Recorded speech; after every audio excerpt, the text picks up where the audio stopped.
Assalamu alaikum, welcome to Urban Dunya and welcome back to Melbourne Explorer. I'm Tim Blythe and today I'm here again in the heart of Melbourne with Paulina from Mexicana in Australia. Yes, that's right. And we are about to explore the city centre and the Chinatown precinct. So here we go.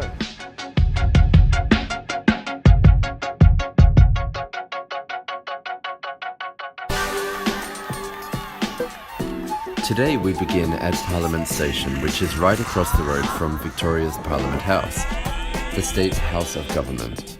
When Parliament is not sitting, you can take a free tour of the building. The architecture inside is gorgeous.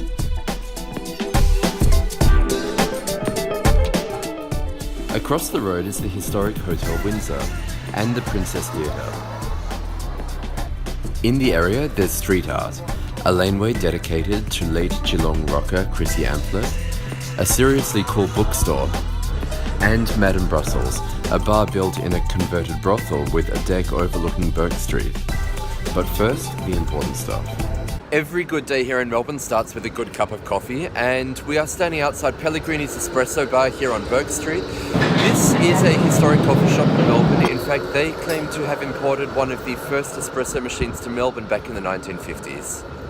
We are now at Chinatown Town Square in the centre of Chinatown in Melbourne, and Melbourne's Chinatown is one of Australia's oldest and most historic Chinatowns. Most cities in Australia do have a Chinatown of some sort. Just behind the town square is the Chinese Museum, which tells the story of Chinese migration to Australia, including the Gold Rush era and the community nowadays. Because we see you there on television reading the news.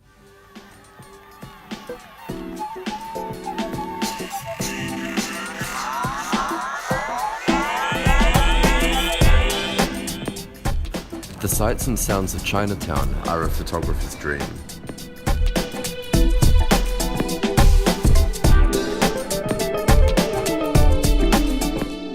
The Chinese Mission Church is one of Australia's oldest Chinese churches, dating back to 1872.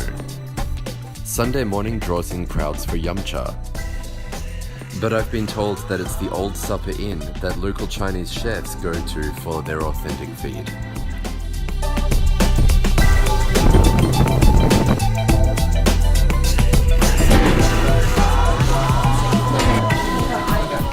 Okay, it's lunchtime here in Chinatown and we have stopped in for dumplings. Paulina's negotiating the chopsticks. I'm trying, doing my best. Don't forget to stop in for bubble tea at Gongcha or maybe some fried chicken at Hot Star. There's lots of street art around Chinatown too.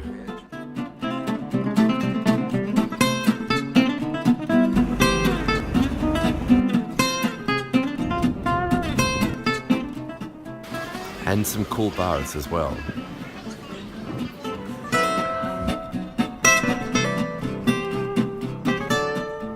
Through the lanes and on Lonsdale Street is the Greek Precinct.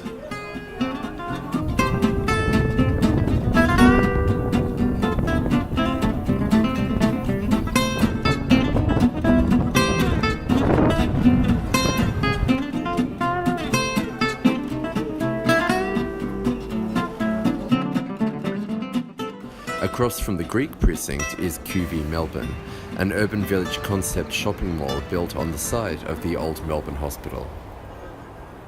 We are now at the State Library of Victoria, and this is one of my favourite places in Melbourne, especially the La Trobe reading room right up here in the dome.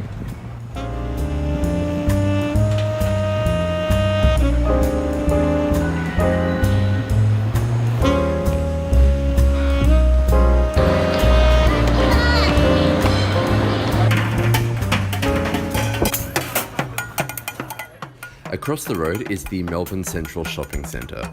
The old brick shot tower in the centre of the mall dates back to 1889 and is a heritage building. It couldn't be demolished, so the giant glass cone was built around it instead. The nearby Emporium Mall is filled with designer stores, as is the connected Strand Mall.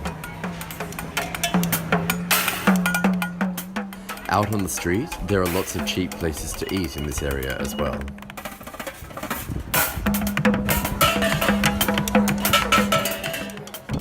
And some interesting laneways. Another block down is Myer, Melbourne's biggest department store, which faces out onto Bourke Street Mall, the city's main shopping strip.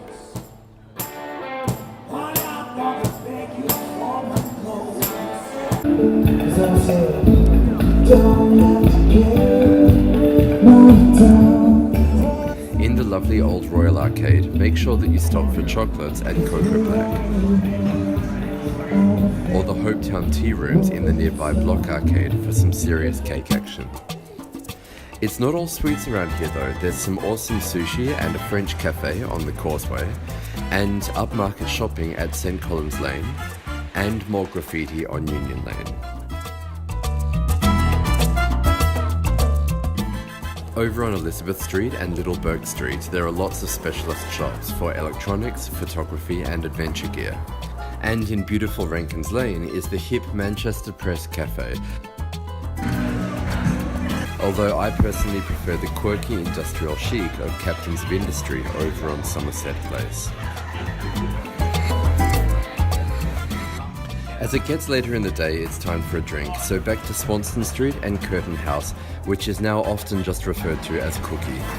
It's a 6-story building housing, among other things, a restaurant, fashion boutique, record store, and a rooftop bar and cinema. Unfortunately, it was raining the night we visited.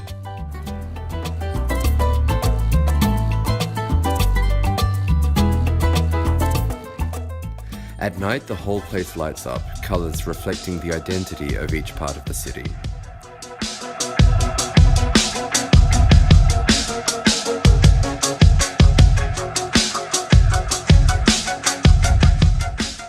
Next week, we'll be going to South Bank by the Yarra River. Don't forget to subscribe.